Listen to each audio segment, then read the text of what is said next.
नमस्कार दोस्तों। और आज मैं बात करने जा रहा हूं लेखक शेखर जोशी द्वारा लिखी गई पाठ जिसका शीर्षक है गलता लोहा।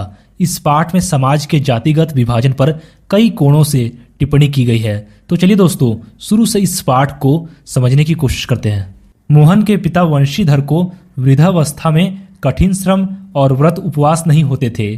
उन्हें चंद्रदत्त के यहाँ रुद्री पाठ करने जाना था, लेकिन अपने शरीर की कमजोरी के चलते वह स्वयं को पाठ करने में असमर्थ पाते हैं।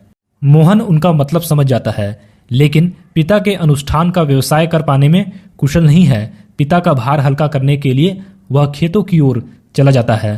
तभी उसे अपने दोस्त धनराम की याद आ जाती है और वह धनराम लोहार की दुकान पर हंसुए मतलब घास काटने का औजार में धार लगवाने पहुंच जाता है और लोहार के कार्यस्थल से आती धप धप की आवाजों को वह दूर से ही पहचान लिया करता था। धनराम अपने बाएं हाथ से लोहे की नली फूंकता हुआ दाएं हाथ से भट्टी में गर्म होते लोहे को उलट पुलट रहा था और मोहन भट्टी से दूर हटकर एक खाली डिब्बे के ऊपर बैठकर उसकी कारीगरी को पारखी निगाहों से देख रहा था। धनराम, जो कि मोहन का सहपाठी था, दोनों अपने बचपन की यादों में खो जाते हैं। मोहन द्वारा धनराम से मास्टर त्रिलोक सिंह के बारे में पूछने पर वह उसे बताता है कि वे पिछले साल ही गुजर गए। फिर धनराम बोला, माँ साहब भी क्या आदमी थे लला। फिर दोनों हंस हंस कर उनकी बातें करने लगते हैं। उनका कड़क आवाज में विद्यालय में खेलते हुए बच्चों से प्रार्थना करने और मोहन के बारे में पूछना कि मोहन पढ़ाई और गायन में निपुण था, वह मास्टर जी का चहेता था और पूरे स्कूल का मॉनिटर था और वह प्रतिदिन विद्यालय में हे प्रभु आनंद दाता ज्ञान हमको दीजिए गाकर प्रार्थना करवाता था। अन्य बच्चों द्वारा मास्टर जी के प्रश्नों के जवाब ना देने पर केवल मोहन ही उनके प्रश्नों के जवाब देता था। इसलिए मास्टर साहब ने उसे कमजोर बच्चों को दंड देने का भी अधिकार दिया था। धनराम ने भी मोहन से मास्टर के आदेश पर डंडे खाए थे। धनराम इसके बावजूद भी मोहन के प्रति स्नेह और आदर भाव रखता था, क्योंकि जातिगत आधार की हीनता उसके मन में बचपन में ही बैठा दी गई थी। धनराम ने कभी भी मोहन को अपना प्रतिद्वंदी नहीं समझा। मास्टर त्रिलोक सिंह हमेशा यह कहा करते थे कि मोहन एक दिन बहुत बड़ा आदमी बनकर स्कूल का नाम रोशन करेगा। धनराम गांव के खेतीहर या मजदूर परिवारों के लड़कों की तरह तीसरे कक्षा तक ही पढ़ पाया था। मास्टर जी कभी कभी ही उस पर विशेष ध्यान रखते थे। एक दिन मास्टर जी ने उसे 13 का पहाड़ा सुनाने के लिए कहा, लेकिन पहाड़ा याद ना होने के कारण मास्टर जी ने उसको पीटना शुरू कर दिया। इसी दौरान डंडी टूट गई। दरअसल मास्टर जी का नियम था कि सजा पाने वाले को अपने लिए हथियार भी जुटाना होता था। धनराम डर या मंद बुद्धि के कारण 13 का पहाड़ा कभी नहीं सुना पाया, जिस कारण मास्टर जी ने उस पर व्यंग करते हुए कहा कि तेरे दिमाग में तो लोहा भरा है रे, विद्या का ताप कहाँ लगेगा इसमें। इतना कहकर उन्होंने अपने थैले से 5-6 दरातिया मतलब फसल या चारा काटने के औजार निकालकर धनराम को धार लगा लाने के लिए पकड़ा दी। हालांकि धनराम के पिता ने उसे हथौड़े से लेकर बड़े हमले करने तक की विद्या सिखा दी थी। विद्या सिखाने के दौरान मास्टर त्रिलोक सिंह उसे अपनी पसंद की छड़ी चुनने की छूट देते थे, लेकिन गंगाराम इसका चुनाव स्वयं करते थे। एक दिन गंगाराम अचानक चल बसे, जिसके बाद धनराम बड़े सहज भाव से उनकी विरासत संभाल ली और आस पड़ोस के गांव वालों को याद ही नहीं रहा कि वे कब गंगाराम के कार्यस्थल को धनराम का कार्यस्थल कहने लगे थे।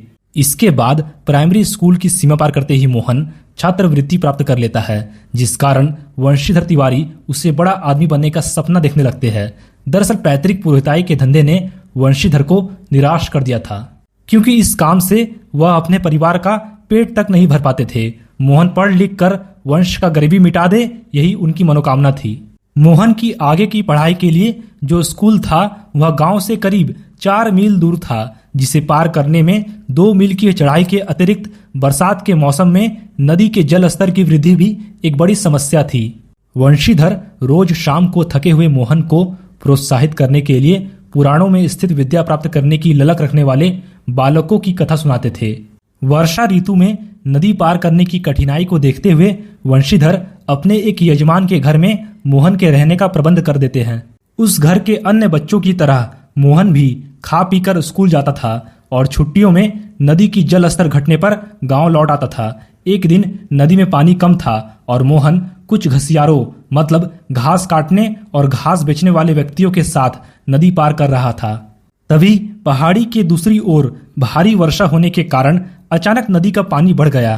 फिर किसी तरह वह घर पहुंचा और इस घटना के बाद वंशीधर घबरा गए और वे मोहन के भविष्य को लेकर चिंतित रहने लगे। बिरादरी के एक संपन्न परिवार का युवक रमेश उन दिनों लखनऊ से छुट्टियों में गांव आता है। वंशीधर बातों बातों में रमेश से मोहन की पढ़ाई के बारे में अपनी चिंता व्यक्त करते हैं। तभी रमेश उनसे मोहन को अपने साथ लखनऊ ले जाने के लिए कहता है।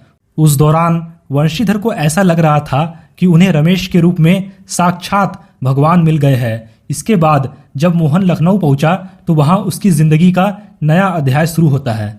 वहां पर मोहन घर की महिलाओं के साथ साथ आस पड़ोस की महिलाओं के लिए भी काम काज में हाथ बटाने का साधन बन जाता है। रमेश बड़ा बाबू था और वह मोहन को घरेलू नौकर से ज्यादा कुछ हैसियत नहीं देता था।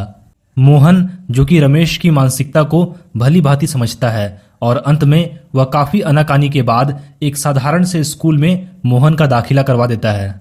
इसके बाद शहर के काम के बोझ और नए वातावरण से सामंजस्य स्थापित न करने के कारण मोहन स्कूल में अपनी कोई पहचान नहीं बना पाता। गर्मियों की छुट्टी में भी वह तभी घर जा पाता था जब रमेश या उसके घर का कोई आदमी गांव जा रहा होता, वरना उसे अगली कक्षा की तैयारी के नाम पर शहर में ही रोक लिया जाता था। मोहन ने इन परिस्थितियों से समझौता कर लिया था। वह अपने घर वालों को असलियत बताकर दुखी नहीं करना चाहता था। 8वीं कक्षा पास करने के बाद उसे आगे पढ़ाने के लिए रमेश का परिवार उत्सुक नहीं था। फिर रमेश का परिवार मोहन को बेरोजगारी का तर्क देकर तकनीकी स्कूल में उसका दाखिला करवा देते हैं। अब वह पहले की ही तरह घर और स्कूल के काम में व्यस्त रहता था। करीब 1.5-2 वर्षों के बाद वह अपने पैरों पर खड़े होने के लिए कारखानों के चक्कर काटने लगता है। इधर वंशीधर को अपने बेटे के बड़े अफसर बनने की उम्मीद थी, लेकिन वास्तविकता का पता चलने पर उन्हें बहुत दुख होता है। जब धनराम मोहन के बारे में उनसे पूछता है तो वह उससे झूठ बोलते हैं कि मोहन सेक्रेटेरिएट में नियुक्त हो गया है। यह सुनकर धनराम उनसे यही कहता है कि मोहन लाला बचपन से ही बड़े बुद्धिमान थे। धनराम और मोहन बचपन के विभिन्न प्रसंगों पर बातें करते हैं। धनराम हसुए पर धार लगाने के बाद कहता है कि यदि पंडित जी किसी के हाथों हसुए को भिजवा देते तो वह तभी ठीक कर देता, लेकिन मोहन बिना कुछ कहे वही बैठा रहता है। गांव में सामान्य तौर पर ब्राह्मण टोले के लोग शिल्पकार टोले में नहीं बैठते थे। यदि कोई आवश्यक काम आ भी जाता था तो ब्राह्मण टोले के लोग शिल्पकार टोले आते थे और खड़े खड़े ही अपना काम पूरा करवा ले जाते थे। ब्राह्मण टोले के लोगों को शिल्पकार टोले के लोगों द्वारा बैठने के लिए कहना भी अपराध माना जाता था। धनराम मोहन के इस व्यवहार से आश्चर्यचकित तो होता है, लेकिन बिना कुछ कहे अपने कार्य में तल्लीन रहता है। धनराम अपनी दुकान पर लोहे की मोटी छड़ को भट्टी में गलाकर गोल बना रहा था, लेकिन छड़ लोहे के बड़े टुकड़े पर ठीक प्रकार से न फंसने के कारण ढंग से मुड़ नहीं पा रहा था।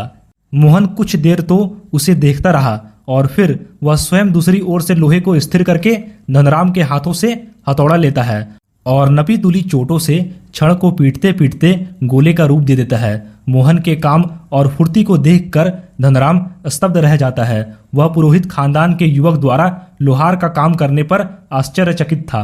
धनराम के संकोच और धर्म संकट से उदासीन मोहन लोहे के आभूषण की त्रुटिहीन गोलाई की जांच करता है। उसकी आंखों में एक रचनाकार की चमक थी जिसमें ना स्पर्धा थी और ना ही किसी प्रकार की हार जीत का भाव। तो दोस्तों, इस वीडियो को लाइक और शेयर करके आप हमारा आत्मविश्वास बढ़ा सकते हैं और हमारे चैनल पर पहली बार आए हैं तो चैनल को सब्सक्राइब जरूर करें। धन्यवाद।